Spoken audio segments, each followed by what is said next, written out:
Welcome to the Another World YouTube channel. I'll be sharing accounts of the paranormal and creepy. So if you're into that, subscribe and leave a like. It's almost Halloween, so this episode will feature some spooky stories you can listen to before bed. Lily and her family had just moved into a new house. It was a big and old house with a lot of rooms and a lot of history. Lily's parents had bought it for a bargain because the previous owners had left in a hurry. Lily didn't like the house. It was dark and dusty, and it made strange noises at night. She felt like someone was watching her all the time. She wished they had stayed in their old apartment, where she had her own room and her own friends, but her parents said that this was a great opportunity for them. They said that the house had a lot of potential, and that they could fix it up and make it their own. They said that Lily would love it once she got used to it. They were wrong.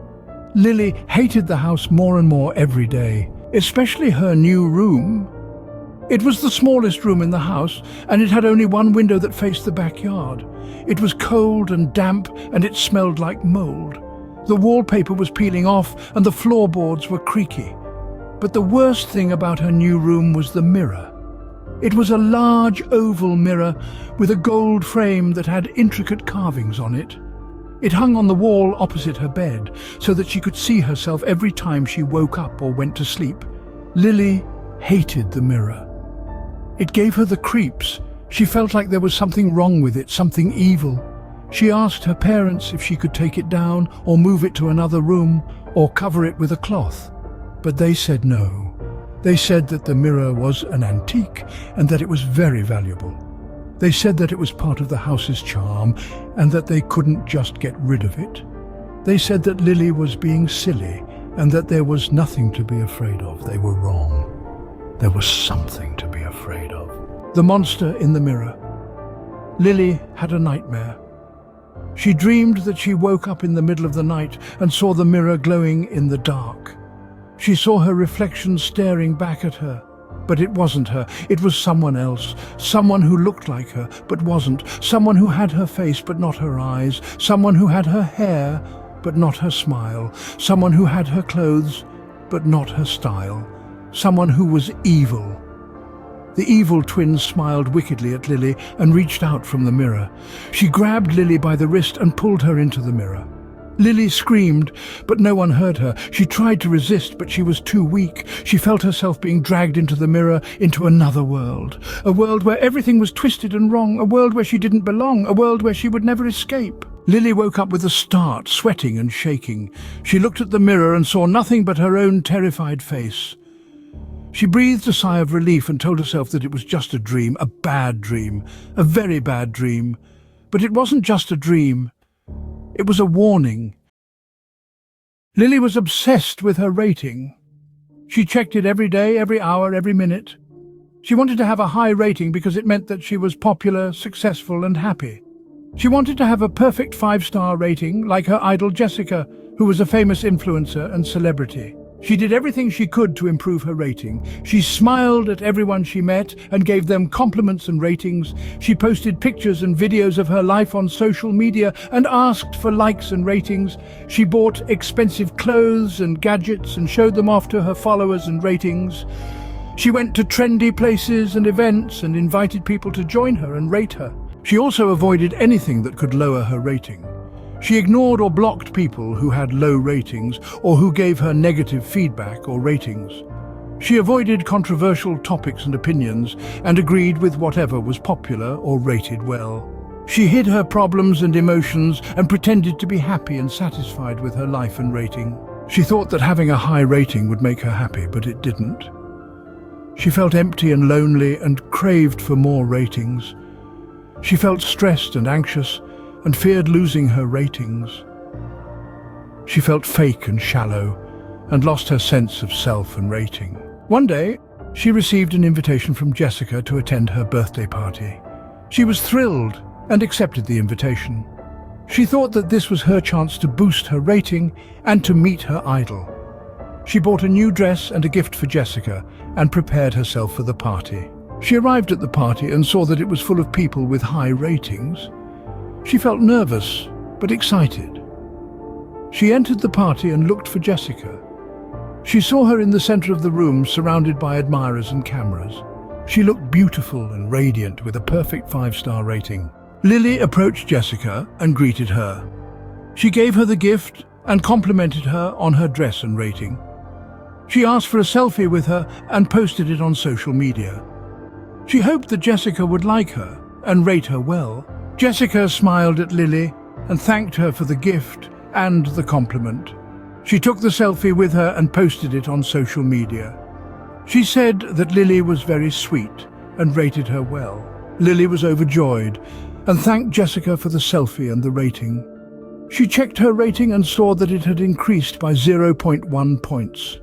She felt proud and happy. She decided to stay at the party and mingle with the other guests. She hoped to make more friends and get more ratings. However, things did not go as she planned. She tried to talk to some people, but they ignored or dismissed her. They said that she was boring or annoying, or that they had nothing in common with her. They gave her low or no ratings. She tried to join some groups, but they rejected or excluded her. They said that she was not cool or fun enough, or that she did not fit in with them. They gave her negative or no ratings. She felt confused, hurt, angry, sad. She did not understand why they did not like her or rate her well. She thought that she had done everything right. She thought that she had followed the rules of the game. She thought that having a high rating would make them like her.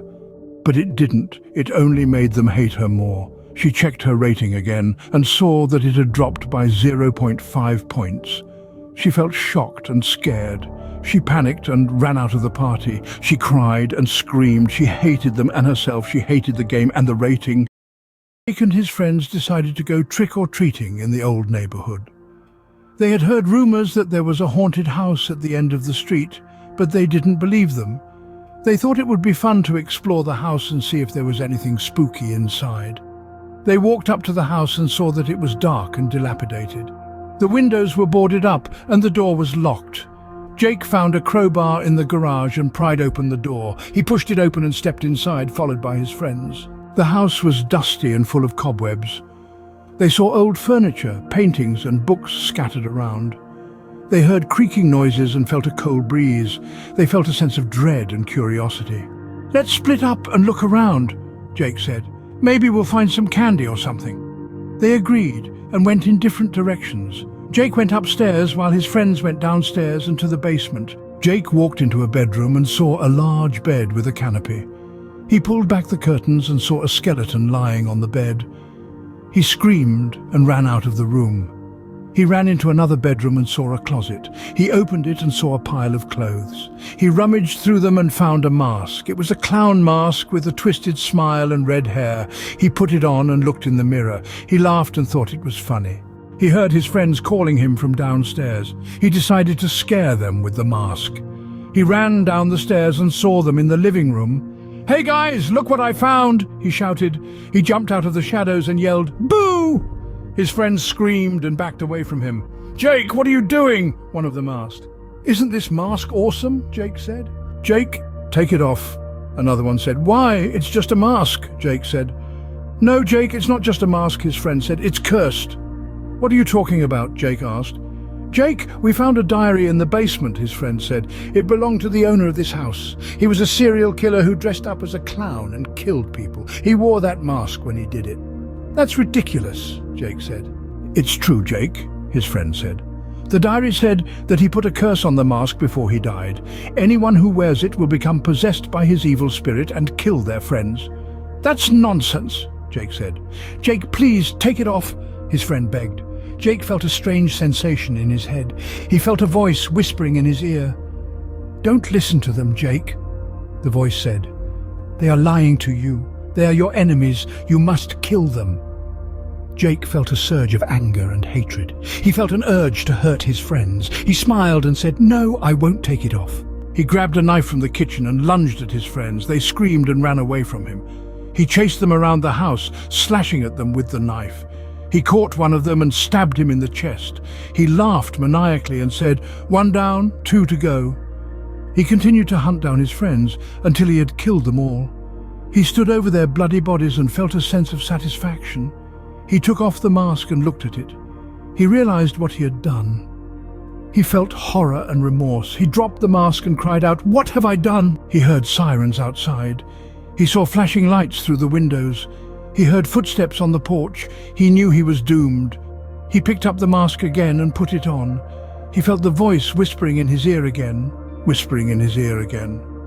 "Don't worry, Jake," the voice said. "You did well. You are my successor. You are my son." Jake smiled and said, "Thank you, Father." He grabbed the knife again and waited for the police to enter.